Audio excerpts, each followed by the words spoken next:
on his app. It's something good fun to do.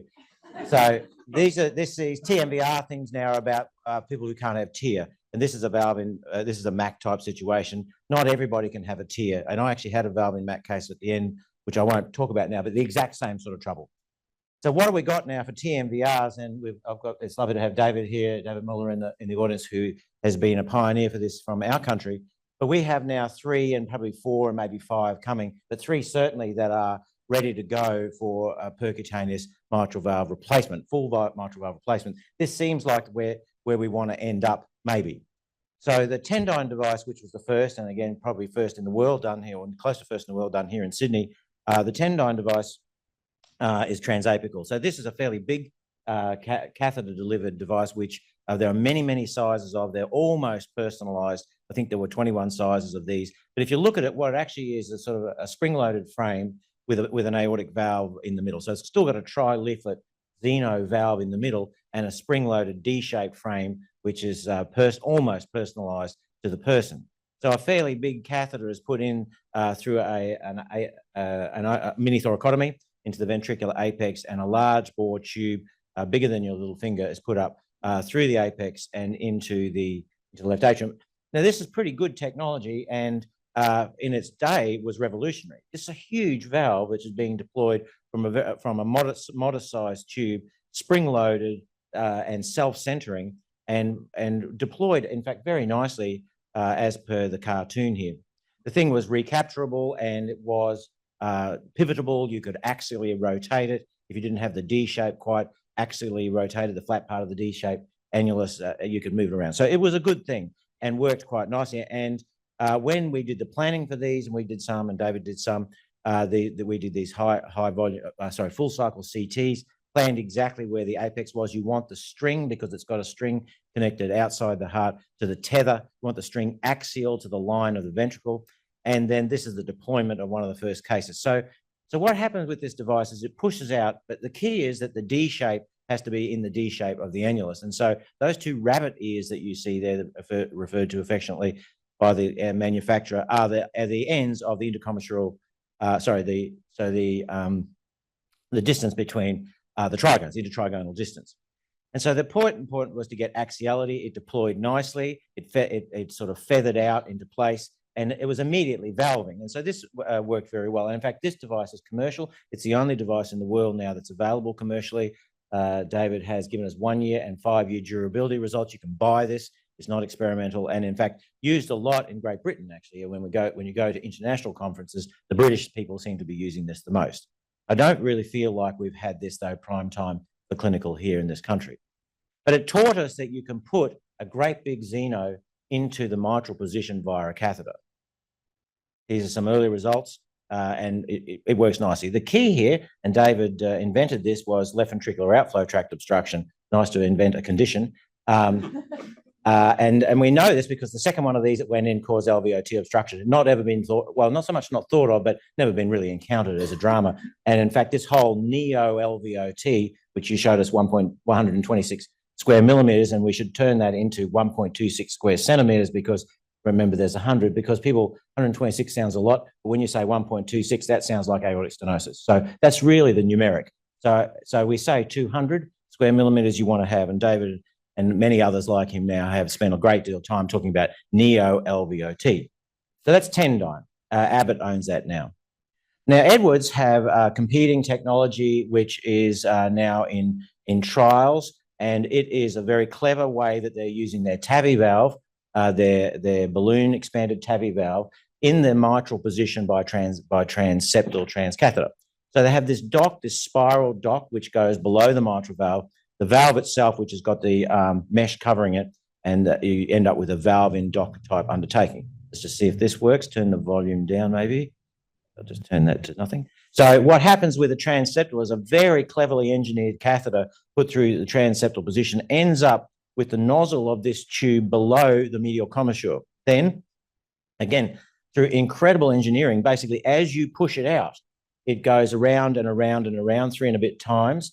So you end up with this spiral, soft white plastic spiral, a dock, underneath the mitral valve. Now, the key about that is it cannot go atrial. So that it's up underneath the hinge of the mitral valve. So it is a cold, hard tether for this TAVI valve, which is basically what it is, put in, as you say, upside down in the mitral position. And as you can see, it's got some give in it. So it's a nice technology and a clever idea. And the key feature of this is that it's all completely venous. So let's have a look at that. There's the Encircle trial, which we're involved in. We've done some cases. This is sort of planning that you do. And again, if you look at the top right picture, lots of careful thinking about neo-LVOT and what that's going to look like after the operation. And have a look down there. Neo-LVOT, 595 square millimeters, huge. So no obstruction. So here's some cases that a case that we did. And the catheters do exactly what the cartoon says they do. They come out, and as you extrude them, they impressive in materials engineering that they basically just do what they say. They end up underneath the medial commissure there, so the A3P3 commissure, and then the device loops around underneath the valve, and we watch it go around 1, 2, 3 times. And if you look on the right picture, that is, you can start to pick up the multiple loops there. It's important that those multiple loops end up right up underneath the armpits of the valve, so that this cushion, which is called a paravalvular leak guard there, this pillow or cushion, ends up right up sitting on the LA side. Once you've done all that, then you do what you do in any of these procedures that we've done lots of mitral valve and valve, and you end up putting a TAVI into that position, and it works beautifully. You can see the smoke there and the results. So this is a pre-commercial, that is, it's live. You can't buy it yet. It's in trial and probably not very far away as one solution. So you could call this a balloon expandable solution, just like we've got balloon expandable aortics.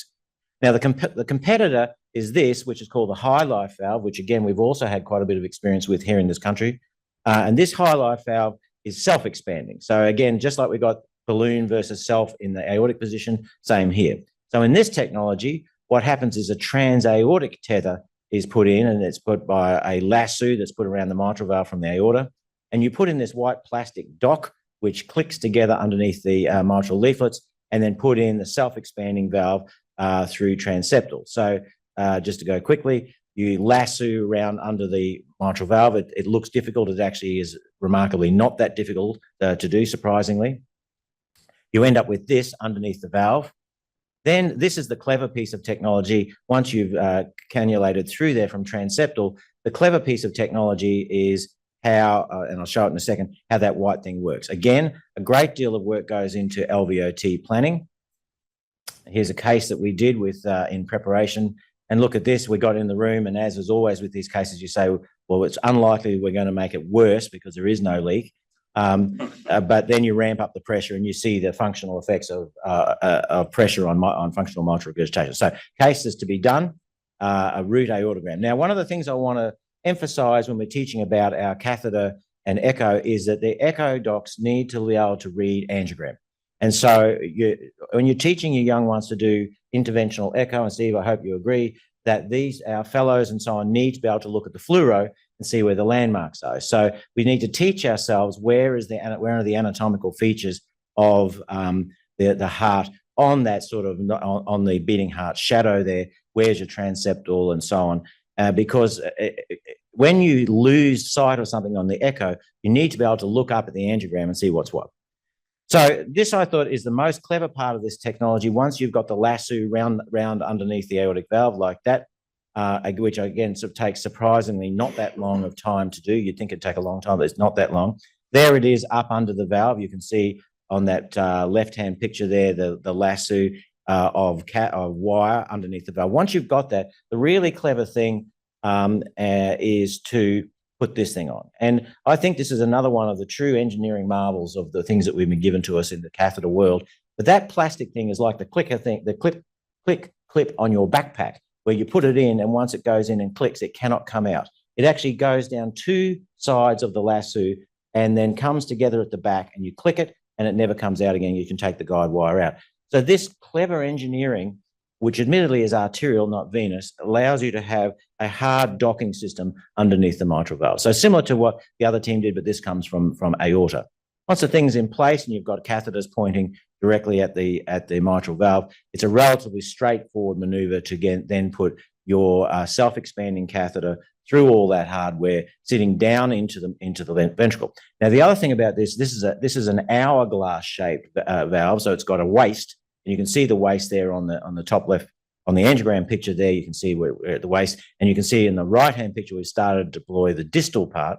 But once you've done that, you can then pull back that first half of the deployed device up against the white docking system, because you want that right up underneath the armpits of the mitral valve, so that the top of the LA side of the hourglass valve is sitting into the left atrium. And in fact, you can see that I've just shown what the device looks like on the right. It's a bit hard to see on the fluoro, but you can get the feeling there that the hourglass is sitting exactly where you want it to be. There we are. So sitting there exactly where you want it to be, with the LA side and the LV sides sort of straddling the hourglass. Once it's in place, just like the other two brands of valves that we've talked about, they're immediately active, so that you have immediate resolution of the regurgitation, and you can look quickly for paravalvular leak. And I have to say that in all three of these brands of valves, and David and Steve, probably your experience too, there's almost no leak in these valves. They basically work. All three of these brands basically work. And I think the key is that the sealing of the leak is between the leaflets and the barrel of the valve, not any of these flanges or other things. They're just basically for stability. So as a principle, all three of their technologies seem to work very nicely, and paravalvular leaks doesn't seem to be that big of an issue. Here's this one again. And if you have a look at this high life valve, maybe slightly bigger, but so far we've been lucky, no left ventricular outflow tract obstruction. So valve in MAC is a thing that we don't want to do. I'm going to take only 1 second. And really the only thing I wanted to talk about in valve in MAC, given that you've shown a nice case, Steve, is I want to re-emphasize the issue of using your X-plane. So if you have a look at those three pictures at the top, what I've done is set the 60-degree view bicommissural on the left of each of those three X-planes. And then if you look at the cursor on each of those, I have trackballed across from medial to middle to lateral, so that we're looking all the way across the valve to get that sort of result. And just like with yours, Steve, we also had to put paravalvular closure. So I think I might stop there. Thank you. And there's a bride and